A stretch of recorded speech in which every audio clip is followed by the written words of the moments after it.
का ऑर्डर था।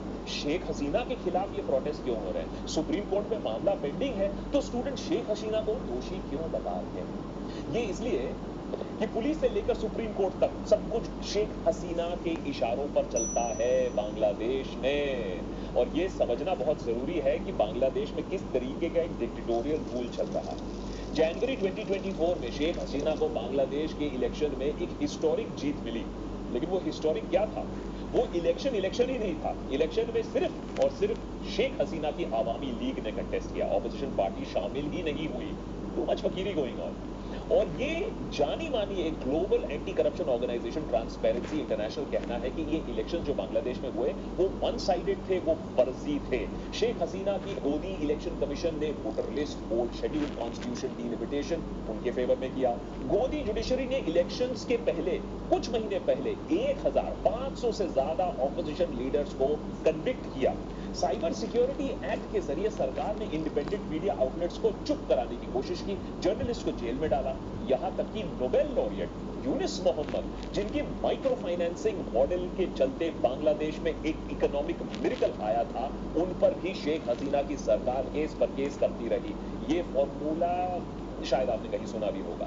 2024 इलेक्शंस में बांग्लादेश की मेन ऑपोजिशन पार्टीज ने कहा कि हम आपको बॉयकॉट करते हैं, आपको हम शर्मसार कर देंगे। कहा कि जब तक एक ऐसी असली इंडिपेंडेंट इलेक्शन कमीशन और केयर टेकर गवर्नमेंट का गठन नहीं होता है, तब तक हम इलेक्शन में हिस्सा नहीं लेंगे। उनका पॉइंट यह था कि शेख हसीना को ऑर्डर करने का।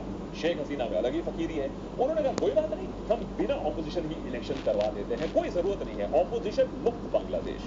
बांग्लादेश के हर इंस्टीट्यूशन पर शेख हसीना का कंट्रोल है, हर चीज उनके इशारों पर चलती है। जब हाई कोर्ट ने जून 5 2024 को कोटा सिस्टम रीइंट्रोड्यूस किया, तो ऑब्वियसली स्टूडेंट्स का मानना था कि ये कोई हाई कोर्ट का इंडिपेंडेंट फैसला नहीं है, बल्कि शेख हसीना का ऑर्डर है। वो बस अपने फैसले को जुडिशरी से एक ठप्पा पड़वाकर, जुडिशियल स्टैंप लगवाकर रीइंट्रोड्यूस करना चाहती थी ये कोटा, जिससे वो सिविल सर्वेंट्स अपने मनपसंद लोगों को बना दे। तो जब करीब 1 महीने तक कोई एक्शन नहीं लिया गया शेख हसीना गवर्नमेंट से, तब जाकर असली प्रोटेस्ट शुरू हुआ। 1 जुलाई को स्टूडेंट प्रोटेस्ट इंटेंसिफाई होता है। शेख हसीना अपनी डिक्टेटोरियल टूल किट बाहर लाती है। पहले स्टूडेंट्स को बहलाने की कोशिश होती है कि मामला तो अब सुप्रीम कोर्ट में पहुंच रहा है, तो प्रोटेस्ट मत करो। फिर आरोप लगाया गया कि स्टूडेंट्स को ऑपोजिशन पार्टीज गुमराह कर रही हैं, उनको पॉलिटिकल टूल किट बनाकर इस्तेमाल किया जा रहा है। पर ऐसा है नहीं, क्योंकि स्टूडेंट मूवमेंट जो था वो काफी हद तक डिसेंट्रलाइज था, कोई सेंट्रल पॉलिटिकल लीडरशिप कोई खास तरीके से थी नहीं, और खास करके ऑपोजिशन का इस मूवमेंट में कंट्रोल बिल्कुल नहीं था। हाँ, बाहर से सपोर्ट करने की जरूर कोशिश की गई है। स्टूडेंट्स ने शुरुआत में यूनिवर्सिटीज में धरना दिया, फिर 7 जुलाई को प्रोटेस्टर्स ने नेशन वाइड ब्लॉकेज शुरू कर दिया। रास्ता रोको और रेल रोको प्रोग्राम सारे मेजर शहरों में शुरू हुए। बड़े स्केल पर मूवमेंट था, मगर पीसफुल था। स्टूडेंट्स का मानना था कि उनके पास और कोई चारा नहीं है।